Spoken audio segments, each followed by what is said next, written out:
Okay, two grandmas and a microphone, number 4. It's been a month. Yay, number 4. Yeah. And, sorry. Okay. So first, I want to just tell people that we've been doing this. Vicky is a grandma, but you've also been a nurse. Yes. She has credentials, okay? She's been a nurse and also a psychotherapist. Yes. So I don't know if that makes what comes out of your mouth more important or not, but she has credentials. I could show you how to do a good burpee, whatever. So, but today we wanted to talk about a little bit about fitness and health and well-being, because during this time we have these great conversations before we even start the video, but we were talking about just the focus has not been on our health and wellness during this pandemic, and that's what the focus needs to be on. Sure. So I want you to talk well, all right, go ahead, you talk about your ovaries. Let's just go right to it. I don't know if anyone wants to hear about my ovaries, but okay. And healing yourself and taking care of yourself, that's the point of all this. But go ahead. Right, the ovaries, the seat of creativity. Did you hear that? The seat of creativity. Back in the 80s, I was diagnosed with an ovarian cyst that was so large, the doctor was sure he was going to have to do surgery. I said in my head, no way, I am not having surgery. And I happened to be involved in a spiritual group called the Course in Miracles at the time, and it was a new group for me. And they were so cool. They were so involved in all these different healings and different ways of recovering or health. And I was very curious, especially with my nursing background, about all of this. And it made a lot of sense to me, body, mind, and spirit, and the connection of body, mind, and spirit. So when the doctor said, you're going to have surgery, and I said, no way, I'm finding another way, I utilized the people in this group to find out ideas. And I researched, I spoke with people I knew.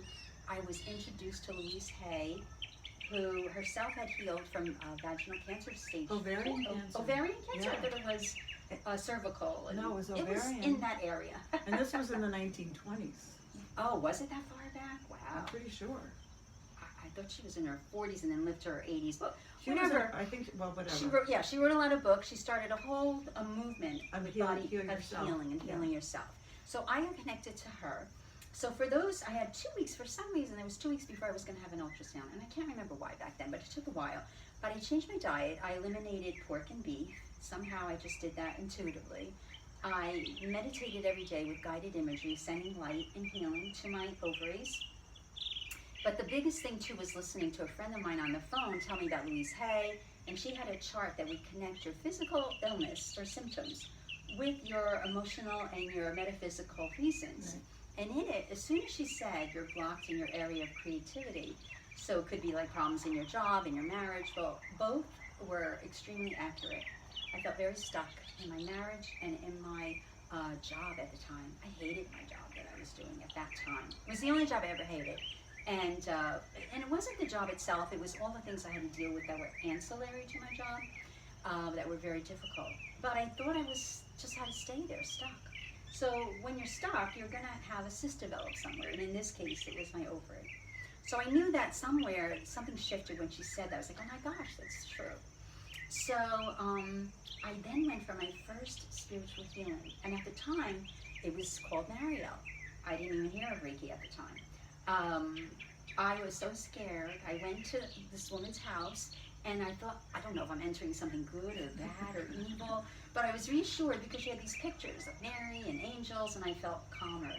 And when she did the Mariel, she put her hands on the top of my head, and all of a sudden I felt this heat just like flowing through my body, like as if a ripple or a wave was going. It was a very cool experience. So after 2 weeks of doing these things on a daily basis and using my affirmations and all, I went for an ultrasound, and it was good. It happened to be Good Friday, so this was kind of interesting. And by Easter Sunday, I told my husband then, named Pat, his name was Pat, that I knew I was fine, that the cyst has gone away. And he's like, how do you know that? I just know it. I just felt it inside myself. So the doctor called me on Monday after Easter and was stuttering. It was like, I don't know what to say, but it's gone. because he had really was emphatic about how big it was, almost the size of an orange, and you're gonna have to have this surgery. So I, It at was the the time, size of an orange? yes. So at the time, I couldn't. I didn't want to tell him. I was too afraid he'd say I was crazy. Jesus for everything I cured did. you. I know, and like I can't tell him what I did. I'm like, oh well, these things happen. Is how I responded. The whole time I'm smiling from ear to ear on the other side of the phone. I didn't tell people that I did that, and those things happened. But it really solidified my idea of body, mind, and spirit being connected, and how important it all is.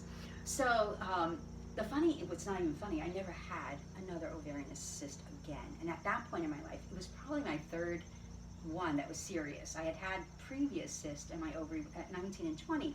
Actually, my cyst ruptured one point with a cyst, and another time, I don't know what happened with it, but I know I had twice. I had surgery twice too. One was exploratory, and one was to remove part of my ovary.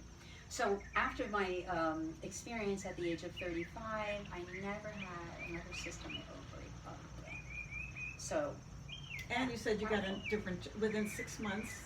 Yes, I'm sorry. Within 6 months, I had a different job that I loved. I never had another job that I hated again in my life because I knew the power of that. And I got out of my marriage. And that was never to be regretted ever. Yeah, I never regret it. So help on mind, body, and spirit connection. I think sometimes we're missing all those pieces.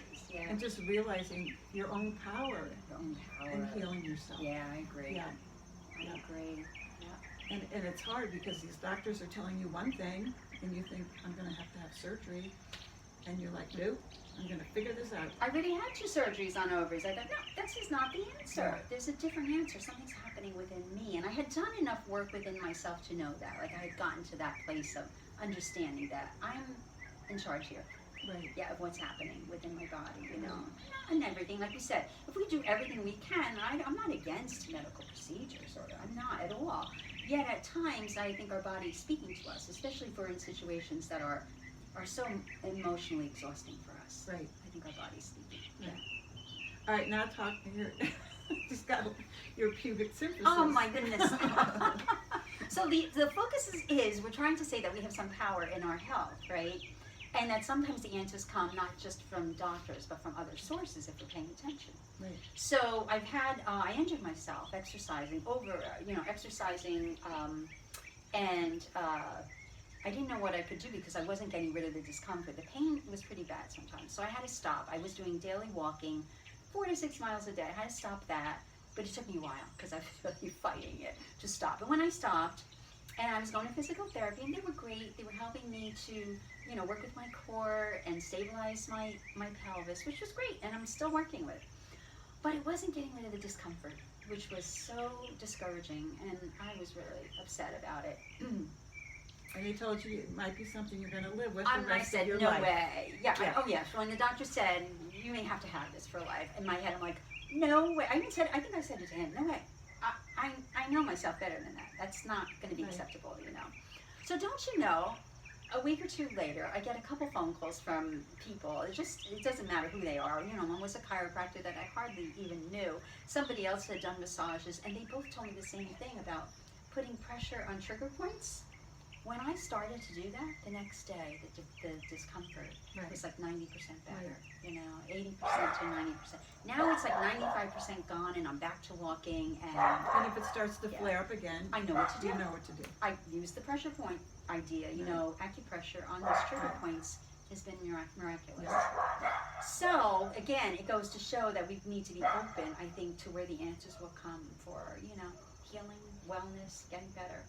So I am. Yes. All right, I'll tell my quick story too. Like, I've had back issues all my adult life. I was a competitive runner, always, impact, and my back was hurting most of the time, and I'd be walking around with ice packs on my low back, and I just kept going because I was 25, and you just keep going, right? But in my 60s, like maybe 5 years ago, 3-4 years ago, I don't know, you lose track of time, but I hurt my SI joint doing who knows what, and I had pain down my leg, I had numbness. I went to the doctor, they give you muscle relaxants, and I went to see my chiropractor, And he's like, Mary, how old are you? You know, what are you doing? That's what they like to say. You know, you shouldn't be doing mountain climbers and burpees. You know, you shouldn't be doing that. You know, why don't you go join? He wanted me to go swim. And I'm like, you know, same thing. I don't, no. Yeah. And then actually, my husband found this chiropractor, that new foundation training, and it was, you know, life-giving because it's, you know, I went to see Phil, and he worked on me, but he also gave me the exercises to strengthen my back. The foundation training is designed to strengthen your back, elongate your back, so you take care of yourself. And now it's the same thing. I know when I've overdone, and so I do a little bit more foundation training, and I have foundation training in every single one of my outdoor fit classes. It has just saved me, and I'm doing mountain climbers and burpees, and Interesting. you know, and, Wow. and you keep going, and you That's keep good. going, because, and I know how to take care of myself, you know. I don't want to fall for that mindset that says I'm a certain age. Yeah. Oh, So yeah. now I'm gonna, you know, be looked at, and not for anything. I mean, if I'm okay with, like I said, you know, there is definitely room for. I appreciate doctors. I appreciate their suggestions, but sometimes I don't think they connect the body, mind, and spirit as so much. You know, it's more like what they know rather than looking at each person as an individual. Right. So I'm not that person. And you sent me a podcast this week, and I loved when he talked about he learned so much about medicine by listening to each person. Zach And if Bush, you- Mark Hyman. Yes, it was more of great. my boyfriends. Yes, it was a great podcast. Oh my gosh. Beautiful so podcast. Good. So much in it, so valuable. So I think that piece about each doctor needs to look at us as individuals. We're not in these categories, you know. And if they do, there's a wealth of information about our healing and how we get better. And what an amazing doctor that person is, right? Yeah, and Yeah. what an amazing doctor. Right. Yes. Yeah. Actually, I've switched my doctors to a doctor like that. I'm not going to advertise him, but I know that doctor. it makes such a difference. My last visit with him, I had a visit I never had with anyone. And he really did get into my mind and my spirit, in addition to the blood work in front of him. He saw me as a whole person, and I was so touched by that. Right. Wouldn't that be a novel idea for wellness Right. in the future, right? Yeah. Well, I really it's do. who knows what's going to happen. No, but I hope so. I mean, I see that happening. And it was Zach Bush who said, if you listen to people and their stories, you'll be able to see how they got to where they are with their health or non-health, right? Right. With their health issues. Right. And I think that's true. Yeah. We carry with us a lot in our minds, yeah, in our spirit. So that Yeah. reflects in our health. Exactly. Yeah. Right. This is very cool, Mary. Thank you for spreading this.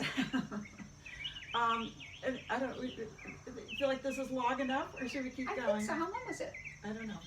I don't know either, but it felt like it was a while. I All don't right, know. I think we had more to talk about today, but we'll save it for next week because enough for one day. This seems like a good topic, Yeah. right? Health So- and wellness. You know, and during this time, I always take a lot of supplements and eat well, but I up my vitamin C, I up zinc, that your vitamin D level is super important for your immune system, and so it's so important to eat well, eat the organic food. I went to the farmer's market this morning. Zach Bush talked about that too. Everything's going to have to Yes. shift. Yeah. You know, you have to support your local farmers and do all the things you need to do.